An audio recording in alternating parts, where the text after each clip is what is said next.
Welcome back. બનાસકાંઠાના કાંકરેજ થડી મઠ વિવાદ વકર્યો. કાંકરેજનો થડી મઠનો વિવાદ પાલનપુર પહોંચ્યો. પાલનપુર ખાતે આજે મહાધર્મ રેલી જાગીર મઠ દેવ દરબારના મહંત બળદેવનાથના વિરોધમાં ધર્મ રેલીનું આયોજન. રામલીલા મેદાનમાં સભા બાદ કલેક્ટર કચેરી સુધી રેલી યોજાશે. થડી જાગીર મઠના મહંત જગદીશપુરી બ્રહ્મલીન થતા હવે થડી મઠના મહંત કોણ તેને લઈને વિવાદ ચાલી રહ્યો છે. સંવાદદાતા કિશોર તુવર જોડાઈ ગયા છે વધુ જાણકારી સાથે. કિશોર, થડી મઠનો શું વિવાદ?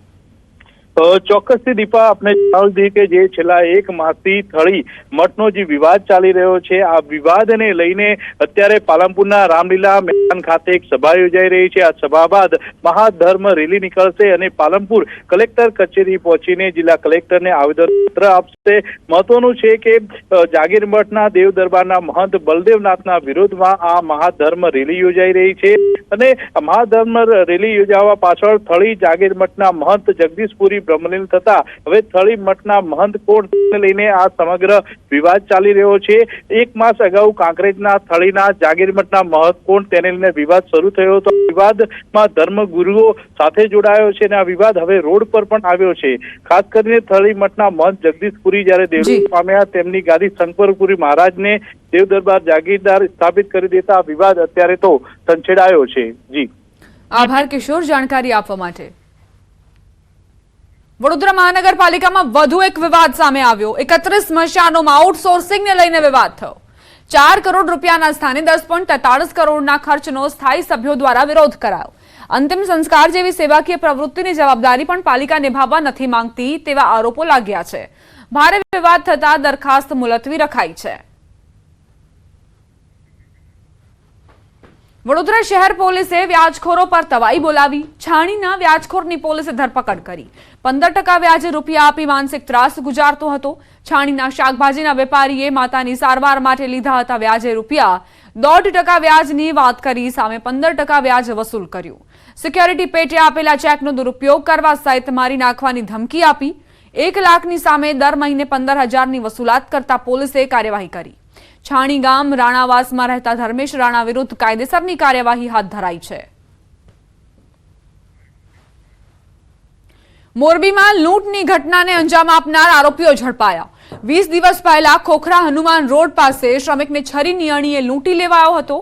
મોબાઈલ અને 2,500 રૂપિયા મળીને 10,000ની લૂંટ ચલાવી હતી.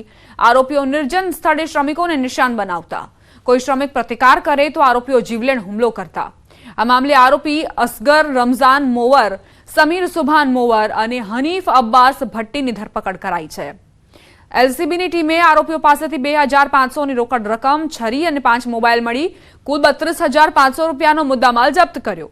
સાથે આવેશ મોવર નામના ફરાર આરોપીની શોધખોળ હાથ ધરાઈ. ભરૂચના વાગરા તાલુકાના સાયખા ઇન્ડસ્ટ્રીયલ એસ્ટેટમાં ઊંચાઈ પરથી પટકાતા કામદારનું મોત નીપજ્યું. દત્તા હાઇડ્રોકેમ કંપનીમાં દુર્ઘટના બની. કંપનીમાં પતરા ફિટિંગનું કાર્ય ચાલી રહ્યું હતું. આ દરમિયાન શેડ ઉપરની લાઇફલાઇન પર સેફટી બેલ્ટ લગાડવા જતા 30 વર્ષીય કામદાર નરેન્દ્રભાઈનો પગ લપસી ગયો હતો. ફાઇબર સીટ ખસી જતા તે નીચે પટકાતા તેને ગંભીર ઈજાઓ પહોંચી હતી. ઈજાગ્રસ્તને સામૂહિક આરોગ્ય કેન્દ્રમાં સારવાર અર્થે ખસેડવામાં આવતા હાજર તબીબે તેને તપાસી મૃત જાહેર કર્યો હતો. ત્યારે કામદારના મોતને લઈને હાલ કંપનીમાં કામદારોની સેફટીને લઈ સવાલ ઉઠી રહ્યા છે. સાયબર ફ્રોડને અટકાવવા ઇસરો ક્વોન્ટમ ટેકનોલોજી વિકસાવશે. વર્તમાન સમયમાં મોબાઈલ હેક કરી લોકોના ઓટીપી મેળવીને સાયબર ગઠિયાઓ દ્વારા ફ્રોડ કરવાની ઘટનાઓ બની રહી છે. ત્યારે આવા બનાવો અટકાવવા ઇસરો ક્વોન્ટમ ટેકનોલોજી પર કામ કરી રહ્યું છે. ઇસરોના ડિરેક્ટર ડોક્ટર નિલેશ દેસાઈએ આ અંગે કહ્યું, ક્વોન્ટમ ટેકનોલોજીથી આવા સાયબર ફ્રોડને રોકી શકાશે. ઇસરો દ્વારા છેલ્લા 2.5 વર્ષથી ક્વોન્ટમ ટેકનોલોજી ઉપર કાર્ય થઈ રહ્યું છે અને ઇસરોએ તેને ટેસ્ટિંગ પણ કર્યું છે, જે સફળ રહ્યું છે. ત્યારે હવે સેટેલાઇટના માધ્યમથી આખી ટેકનોલોજીનો ઉપયોગ અને પ્રયોગ શરૂ કરાશે. આજની તારીખમાં આ નવી ટેકનોલોજી છે, પણ અમને પૂરી આશા છે કે નેક્સ્ટ 15 થી 25 વર્ષમાં આખા દેશમાં જે આ બધા ટ્રાન્ઝેક્શન થશે, ફાઇનાન્શિયલ ટ્રાન્ઝેક્શન, બેંક રિલેટેડ અથવા સ્ટોક માર્કેટ રિલેટેડ, એ બધા આ જે ક્વોન્ટમ ટેકનોલોજીના માધ્યમથી જ થશે.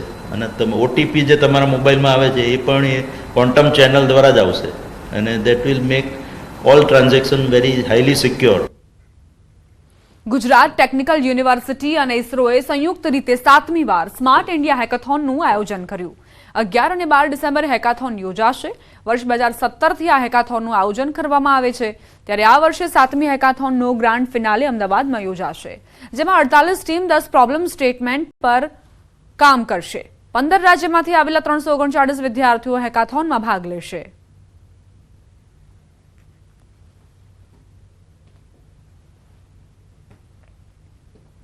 ક્યુરેટેડ જેટલા બી આવવાના છે, જે આપણે ટીમ્સ જે આઈડેન્ટિફાઈ કરી છે, એમાંની 48 ટીમ્સ આર કમિંગ હિયર. અને એ જે ટીમ્સ છે એ ટીમ્સની અંદર ઉત્તરોત્તર એક ખૂબ સારું આપણને જે ચેન્જ જોવા મળ્યો છે, એમાં ગર્લ્સનું પાર્ટિસિપેશન ખૂબ વધતું જાય છે. સાયબર સિક્યોરિટી, આર્ટિફિશિયલ ઇન્ટેલિજન્સ અને વેબ રિલેટેડ સર્વિસીસ, તો આ 3 બહુ મુખ્ય વિષયો ગણાય છે આજકાલ. હોટ ટોપિક છે ખાસ કરીને વિદ્યાર્થીઓમાં અને આઈટી સેક્ટરમાં. એનું કમ્બાઈન એનો યુઝ કરીને તો AIML, સાયબર સિક્યોરિટી અને વેબ સર્વિસીસ, એ 3ને લગતા પણ પ્રશ્નો આમાં ઇન્ક્લુડ કરવામાં આવે છે. પાટણની ઉત્તર ગુજરાત યુનિવર્સિટી ફરી વિવાદમાં આવી. યુનિવર્સિટીના હોસ્ટેલ રૂમમાં રાત્રે ખેલાડીઓ દારૂની મહેફિલ માણતા ઝડપાયા. પાટણના જીમખાના ખાતે ગુજરાત સ્ટેટ બાસ્કેટબોલનું આયોજન કરવામાં આવ્યું છે, જે માટે ગુજરાતના અલગ અલગ જિલ્લાઓમાંથી ખેલાડીઓએ ભાગ લીધો. આયોજનના ભાગરૂપે યુનિવર્સિટી હોસ્ટેલમાં વિદ્યાર્થીઓની રહેવાની સગવડ જીમખાના દ્વારા પરમિશન લઈ કરાઈ હતી, જેમાં રોકાયેલા ખેલાડીઓ પૈકી કેટલાક ખેલાડીઓ હોસ્ટેલ રૂમમાં દારૂની મહેફિલ માણતા જોવા મળ્યા. દારૂની મહેફિલ માણતા હોસ્ટેલના રેક્ટરે જોઈ લેતા રેક્ટર સામે પણ દાદાગીરી કરી હોવાનો આક્ષેપ છે. આણંદથી આવેલા નબીરાઓ દારૂની મહેફિલ માણતા પકડાતા પોતાની લક્ઝુરિયસ કાર રેક્ટર પર ચડાવી દેવાનો પણ પ્રયાસ થયો હોવાનો આક્ષેપ છે, જે બાદ રેક્ટરે બૂમો પાડતા અન્ય સ્ટાફ આવી જતા નબીરાઓ પકડાયા હતા. જે બાદ B ડિવિઝન પોલીસ પણ સ્થળ પર પહોંચી હતી. જોકે હજુ સુધી આ બનાવમાં કોઈ ફરિયાદ નથી નોંધાઈ. જોકે રેક્ટરે દારૂ પીધેલ ખેલાડીઓ વિરુદ્ધ લેખિત અરજી આપી છે.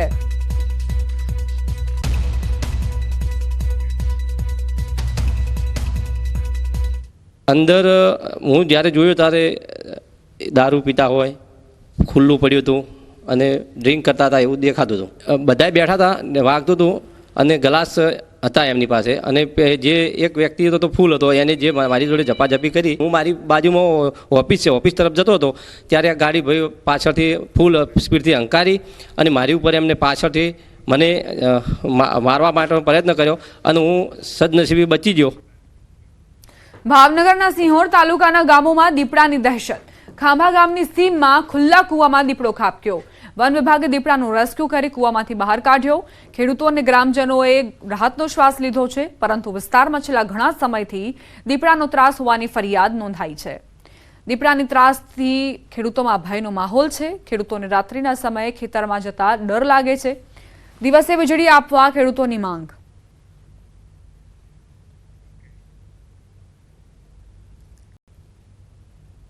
ગામડાની અંદર ખેતીવાડીમાં કામ કરવામાં ખેડૂતોને બહુ ભય લાગે છે, ડર લાગે છે કે અવારનવાર આ જનાવર રખડ્યા કરે છે. એટલે અમને એમની જગ્યાએ રાખવા જોઈએ અને ખેડૂતોને દિવસે જ લાઇટ આપવામાં આવે, આવી અમારી સરકાર પાસે માંગણી છે. આ સાથે જ બુલેટિન